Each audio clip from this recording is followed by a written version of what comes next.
Now I'm delighted to introduce our special guest.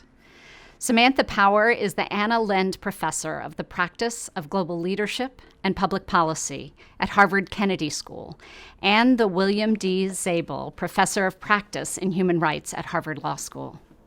Ambassador Power began her career as a journalist, reporting from places such as Bosnia, East Timor, Kosovo, Rwanda, Sudan, and Zimbabwe.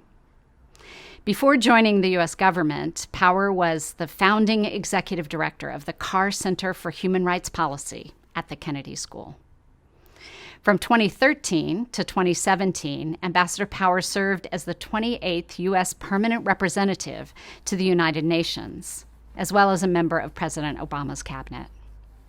From 2009 to 2013, Power served on the National Security Council as Special Assistant to the President and Senior Director for Multilateral Affairs and Human Rights, where she focused on issues including atrocity prevention, UN reform, LGBT and women's rights, the promotion of religious freedom and the protection of religious minorities, and the prevention of human trafficking. Her book, A Problem from Hell, America in the Age of Genocide, won the Pulitzer Prize and the National Book Critics Circle Award in 2003. Power's most recent book, The Education of an Idealist, a memoir, was selected as one of the best books of 2019 by the New York Times, Washington Post, Economist, NPR, Time, Audible, Vanity Fair, and Christian Science Monitor. UUSC is grateful that Ambassador Power is offering us her time this evening to speak frankly about the successes and challenges of her career and the impact of moving from being an activist outsider to a government insider. Ambassador Power, thank you so much for being with us this evening. Delighted. To begin, in Education of an Idealist, you write of the importance of dignity as a historical force. At UUSC, our mission is to affirm the dignity and power of all people and advance human rights through partnerships with those most impacted by human rights abuses. So I'd like to ask, where do you see the force of dignity at play today, and what do you believe we could do to uplift it? Well, I really applaud your network for always bringing forward this idea of nothing about you without you. You know, just that intrinsic respect for people from other backgrounds, other cultures, other localities. I think that that's often missing at the highest levels of government. It tends to be a kind of one size fits all solution. And I think we've ignored or looked past erosions in people's dignity at our peril. I think in America, for example, the economic costs of globalization, at least as they're broadly understood, the inequality that has grown, has left many, many people in our own country feeling as if life has passed them by or that their country is moving on without them.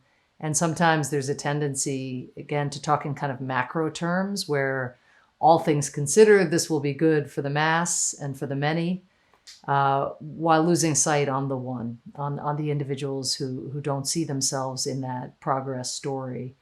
So I'd put economics, I think, and equitable distribution of resources probably atop the list of the kinds of things that we need to be thinking about with dignity in mind. I think, you know, when the United States goes forth in the world on behalf of a set of foreign policy objectives, it's really important to see the dignity and the particular national circumstance of the countries with which we're dealing. One of the things I did back when I was UN ambassador is go and visit each of the other 191 ambassadors to the UN at their missions, you know, and it wasn't a big deal. It was all within New York. It wasn't like I was traveling to 191 countries with this sort of tour in mind.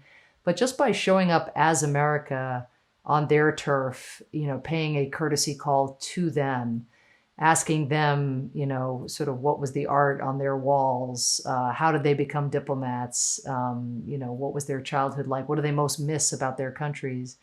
I can't tell you how shocked some of my interlocutors were, and about 50 of them had never been visited by a U.S. ambassador to the UN in the entire history of their country.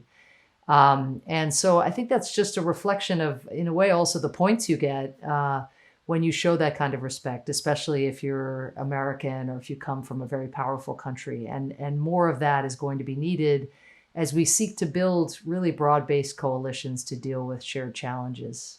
I love the notion of bringing the concepts and the basic principles of organizing to the United Nations, and your stories about building those relationships were so powerful. I appreciate that.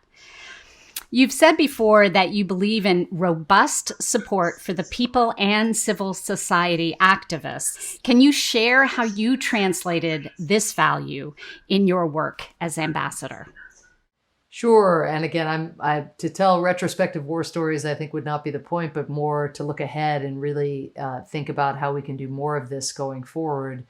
I had come from an activist background, from the background of yelling at the government from the outside, writing things to try to pressure government officials. And then I found myself in the room where it happens, as it were.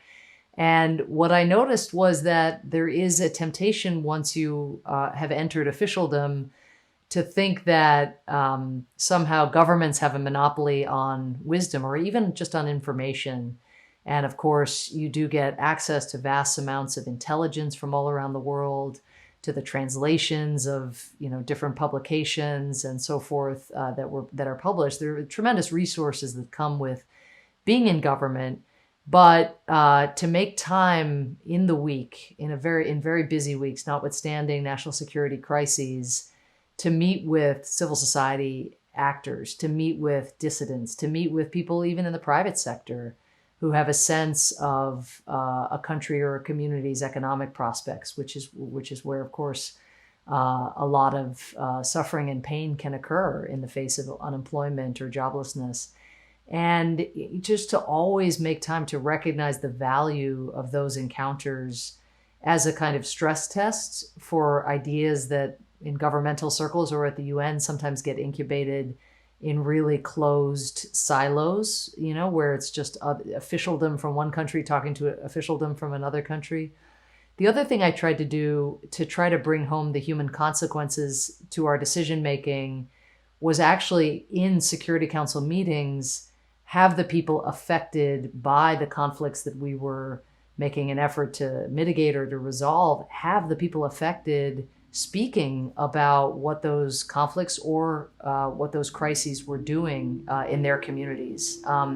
One example of this was during the Ebola crisis, not a conflict situation, but these 3 countries in West Africa that had come out of war circumstances were finally getting back on their feet, and then the Ebola pandemic hits. And, the world was doing its best, chipping in resources here and there, but the international community was sort of still in quite a passive, more recessive posture at that point, kind of hoping that the Ebola epidemic in West Africa would end in the way that prior Ebola epidemics had ended. And one of the things that I did was chair an emergency meeting of the UN Security Council to say, no, business as usual is not going to be enough. This is a profound threat to international peace and security. And I brought, of course, the head of the UN, the Ban Ki-moon, the Secretary General, and the head of the World Health Organization to the meeting. But that wasn't going to move anybody. That was going to be statistics and doom and gloom and forecasts. But it was going to be fundamentally spoken from the perspective of people whose own families were not vulnerable. So using the new technologies that we're taking advantage of here, we actually beamed in a frontline Liberian health worker who talked to the packed gallery in the UN Security Council chamber about what it was like to have to turn families away who came, quite literally in some cases, carrying their child, looking for Ebola care, and to be a Liberian who cared passionately about trying to help that family and having to turn them away, and seeing fathers and mothers, getting back into their cars or into a taxi cab and going back to their homes, having carried a child, knowing not only that the child was not going to make it if there was not a bed available, which there were not at that time, but also that the parent was going to go home and infect everybody else because they had been carrying the child, and it was such an infectious disease. And so when he spoke, you could just hear a pin drop And you think to yourself, if these voices were more present in summoning the attention of diplomats and getting them to put their talking points aside, their habits that have grown up over many years or many decades even, and just listen to what the stakes are. I think all it bred in that instance was more urgency, so much more creativity, and just a kind of personal stake. At UUSC, one of our commitments is to trying to amplify the voices of our partners, the civil society organizations, the grassroots groups that are on the ground and experiencing the conditions. Including providing support for Indigenous leaders to participate in the Conference of Partners each year to talk about the climate crisis and how it's affecting them. In our relationships with Indigenous communities in the United States, we are working to support them in being recognized and take their rightful place in decisions affecting their lives as they face displacement because of the climate crisis. And some of the tribes that we're in relationship with have written a formal complaint to the United Nations Special Rapporteur of Human Rights of Internally Displaced People. So I'd be curious of your thoughts on how we can ensure that the United Nations plays a role in advancing international cooperation to address the climate crisis and also the crisis facing people who are already being displaced. Well, just to start by saying there are 80 million people displaced today, more than at any other time since World War II. So anything that you and your network and your community can do to be supportive of those who either have been displaced or who are facing displacement, is incredibly important. I think that looking to the United Nations is important for a couple reasons. I mean, first, this is a problem that is striking so many parts of the earth, and it's only through a global organization that we can coordinate the kinds of responses we need to prevent displacement in the first place, right? To actually address the root causes, which means putting far more pressure on nations, on fossil fuel companies, and on citizens, frankly, on ourselves, to be taking more steps to ensure that the kind of displacement that is forecast, which goes well beyond even what we're experiencing today, that those horrible worst-case scenarios do not come to pass. And so that's an important sort of venue within the UN that is going to become ever more important. But the part you're talking about, really, I think you can already see the UN and the international instruments that have existed for many decades kind of doing their work. I mean, there's some communities, particularly indigenous communities, whether here in the United States or in a country like Brazil, who don't feel like their governments are seeing them, respecting their rights, respecting their value, respecting their tradition. And it is really helpful already to have these UN instruments out there as the standards to which these communities can appeal. Now, we face a challenge in the United States that many Western democracies do not face, which is that the issue of the UN's standing is very divisive. And to keep going in that channel is really, really important and can make a difference. You could hear the UN's voice being exercised on behalf of these communities that find themselves so vulnerable. That's important. But so is making the plight of these communities relevant in our own domestic politics. And that's the kind of perfect storm, as it were, not to use a climate metaphor, but that one would be looking for is the two-step. For those who don't respect what the UN Special Rapporteur says, here's a human interest tale of how communities that have lived here for centuries are being ravaged by emissions that they have very little part in themselves producing. Tell that story, make sure those voices are amplified, ensure that those politicians and public officials who are sympathetic to their plight create platforms in Washington and in state capitals all across the country to tell their stories. So I think that twofer, appeal to the international, where those standards again have force, and the need to vernacularize the issue so that it also has resonance in our local communities. During the Obama administration, you served during the president's visit to Burma. the first U.S. president to visit there, which marked a historic step in the United States' engagement with the country. The symbolism of this visit for the international community was a critical moment for furthering the protection of human rights. Given the state of human rights in Burma today, would you say that this visit was too soon during the military transition? What do you feel about how it went? What do you wish you had known then that would have informed how you advised the president on the visit at the time? It's a great and very fair question. Having been on that visit, it was an unbelievable experience to see a sitting American president visit Burma for the first time. You all have been there working in the trenches with people who had such difficulty, speaking their minds, writing what they felt, even traveling over so many years. Even having the right to stay in their homes. Exactly. People suffering displacement, whether by virtue of military conflict or political targeting. I mean, it had been a long road, even to the point that it looked like Burma was getting to, in, let's say, 2011, 2012, having elections where non-traditional, let's say non-military candidates were able to run and indeed even to win. And so having President Obama visit, I think, was an effort to try to accelerate a process that was already underway, that process of transition from military rule to political rule. I honestly, Mary Katherine, I think I would do it again. I think that even though we had a big debate within the government about whether it was too soon, I would do it again for a couple reasons. One, the visit itself became leverage in order to try to get more political prisoners out of jail, in effect tying the visit to securing further concessions from the military regime at the time.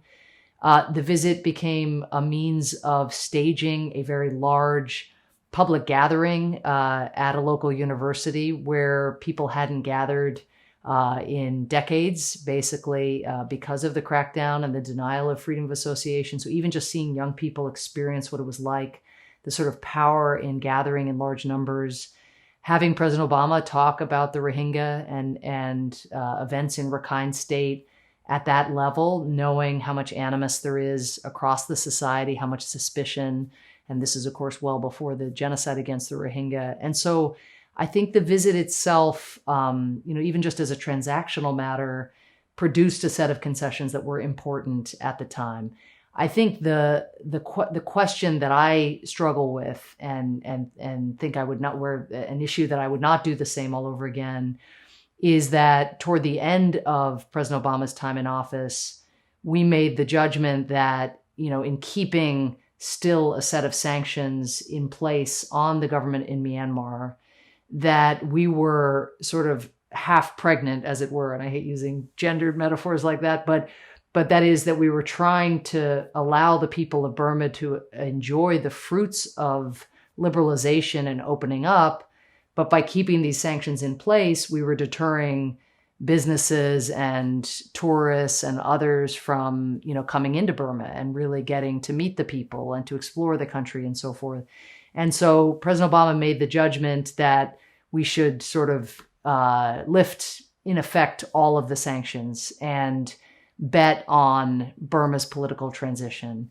And I think there was far too much reliance in that calculus on one person, on Aung San Suu Kyi and her status within Burmese society, but also her willingness to apply the human rights principles that she had championed for so long across the board, regardless of religion or ethnicity. And that was a gamble. I think it was a reasonable gamble to take at the time. But I don't think, looking back, that we can say that gamble has been, that it has paid off, insofar as we gave up some critical leverage before Burma had taken the steps that we were hoping they would take, even as it relates to Aung San Suu Kyi and her own ability to campaign, or anybody's ability to campaign.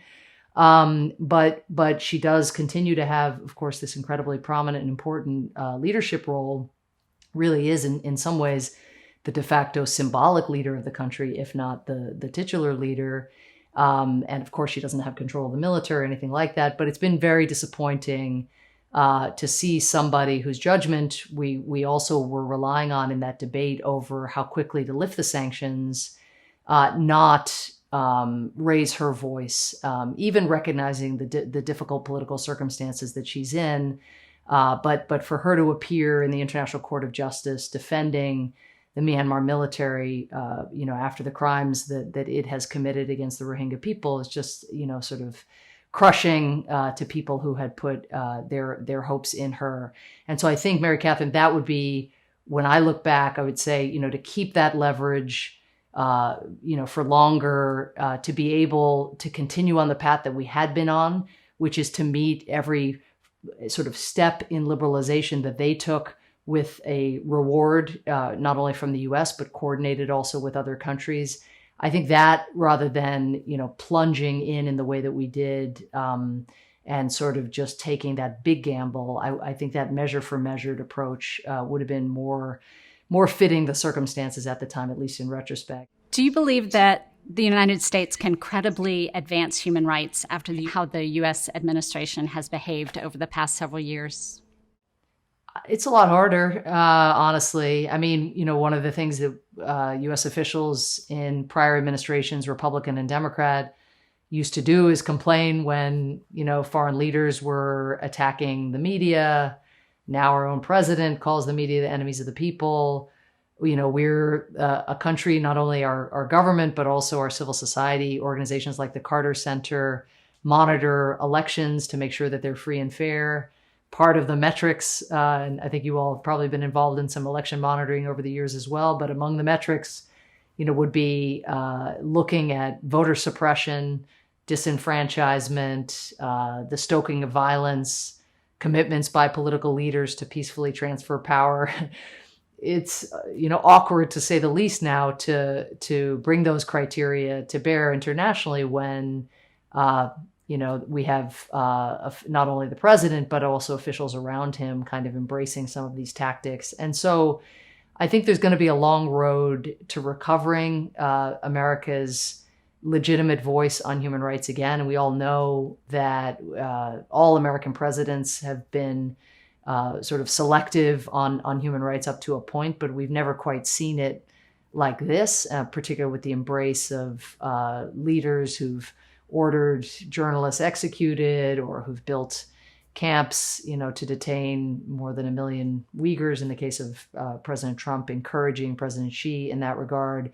So it's going to take us some time to get our credibility back. But I think in the end, if you look back at history, the U.S.'s human rights credibility has come much more, even prior to this administration, from the actions of organizations like yours, faith groups like yours, civil society actors, protest movements like the Me Too movement or the Black Lives Matter protest. I mean, what has really inspired people around the world, and where there's been a real contagion over time is the kind of bottom-up efforts that have been made in this country when we slip to reclaim our principles. And when a leader departs, so egregiously from the kind of founding principles of the nation, to hold that leader account and to mobilize. And irrespective of the results of the presidential election, we've already seen that kind of bottom-up ferment here, and the world has seen it. They've seen the fact that now 42 out of America's 50 largest cities have changed their regulations in order to try to deter police violence against civilians, but against African Americans in particular. They've seen more women running for office and winning office in 2018 in the midterm elections than ever before in U.S. history. And they've seen young people in America leading the movement to prevent gun violence, leading the climate movement, which has really elevated the need to prevent climate change to atop the political agenda, which is the first time that's ever happened in American politics. It's too late.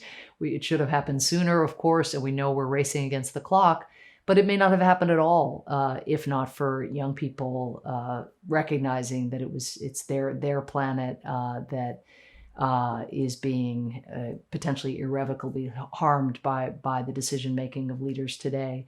So I think that those dimensions of quote unquote U.S. leadership will also have bearing on the credibility of America's word on human rights. And it's why the kind of citizen partnerships that you all have been a part of fostering and growing over so many years become a really important part of communicating that we're not just the sum of what one leader does, but it's citizen diplomacy that I think is happening every day. Well, you've pronounced yourself an idealist, and you've shared some stories about your experience of what's real and practical in government and in your official role. So I wonder if we might close by hearing a little bit, and I think you were foreshadowing it just now, but a little bit more about where you find hope right now. Well, I think that we have a sort of interesting kind of pair of dueling trends happening around the world right now. I mean, the first is, and we can't avoid the fact that there is a human rights recession underway, particularly as it relates to civil and political rights. And that has been exacerbated by the COVID pandemic.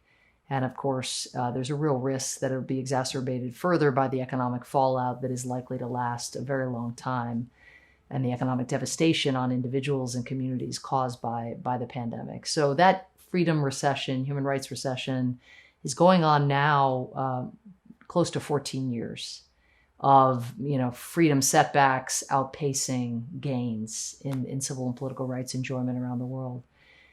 At the same time, you're seeing more citizen activation happening in more places around the world in the last 2 years than in any time in recorded history.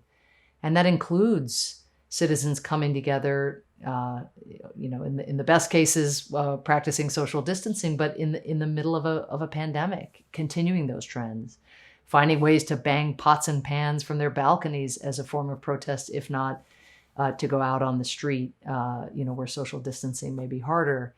And so I think there's something in these protests from Armenia, where a very kleptocratic government was brought down, to Chile, where corruption and a sense that elites were not passing on the economic gains of the country, to ordinary people, to Sudan, a country where I worked and traveled, where you had a leader who'd been in power for 3 decades, who'd been indicted by The Hague for genocide. And honestly, if you'd asked me, I would just not have thought. He just seemed completely entrenched. And it wasn't just that protesters came out. They came out during the Arab Spring. It didn't work. They came out after the Arab Spring in Sudan. It didn't work. And they just kept coming out. But it was also that estimates are that about 2/3 of those protesters were women. And in that kind of patriarchal culture, for those women to take that kind of risk and now continue to put pressure on a civilian government, now that Bashir is in jail, the dictator, the indicted dictator, is in jail, and you have a civilian transition underway, but those women haven't gone away. Those protesters haven't gone away. They're now holding their friends and colleagues from behind the barricades now to account. And those are just a few examples, again, sort of obscure, maybe not so prominent here in the headlines, but mirrored by what we see in our communities in terms of voter registration drives, protesting, and so forth. So I think the best measure of who's going to win in terms of these dueling trends is whether that kind of citizen engagement can be sustained. Because there are a lot of people really writing the obituary for democracy right now. And it's incredibly heartening to me to see how many people haven't gotten the memo, that they recognize that democracy is more than some top-down fiat or some abrogation of norms, that we thought were going to bind behavior. Leaders will do what leaders do. It's what is the response from the rest of us, that's going to count in the long term. Thank you so much for your inspiration and for your hope and for the stories that you've shared. We're so glad to be able to offer this on our 80th anniversary as we are telling our own stories of hope and reflecting exactly what you described about the power of people coming together and partnering for human rights and speaking out and showing up. And that's what we're going to keep doing for the next 80 years. Thank you for helping us celebrate, and we appreciate your time very much. I'm genuinely honored to be part of your celebration. I commend you for all the incredible work you do with dignity at its core. Thank you. Thank you.